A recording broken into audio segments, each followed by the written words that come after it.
Hello বন্ধুরা, তোমরা সবাই কেমন আছো? আশা করি অনেক ভালো আছো। তো আজকে আমি কানলা এসেছিলাম আমার ভাইয়ের সঙ্গে। তো আমার ভাই রিচার্জ করতে গেছিলো ফোনে, ও রিচার্জ করা হয়ে গেছে। তারপরে আমি রাজ স্কুলের কাছে চলে আসলাম কানলার, কারণ এখান থেকে আমি পাঠভবন থেকে বই নেবো। সেই জন্য বই নেওয়ার পর আমি চলে আসলাম সেলুনে এসে আমার প্রচুর চুল বড় হয়ে গেছিলো, একবারে কেটে ছোট করে নিলাম। এদিকে আমার ভাইয়েরও চুল কাটতে লেগে গেলো, ততক্ষণ আমি বসে না থেকে একটু বাজারটা ঘুরে দেখছিলাম। আর দেখো বন্ধুরা, এগুলো কি কি মাছ, তোমরা কি চেনো এই মাছগুলো? এই মাছটার নাম হচ্ছে শঙ্কর মাছ। আর এদিকে আছে অনেক রকমের মাছ, সেগুলো আমি আর তুলিনি কো, যেটা পেরেছি সেটাই তুলেছি। কেমন লাগছে এখন তোমার চুল কেটে? খুব ভালো।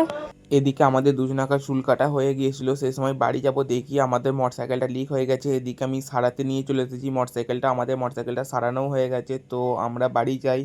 ভিডিওটা যদি ভালো লাগে তোমরা সবাই অবশ্যই লাইক, সাবস্ক্রাইব, কমেন্ট করে দেবে, আর চ্যানেলটি শেয়ার করতে কেউ যেন ভুলো না। তো সবাইকে টাটা, বাই বাই।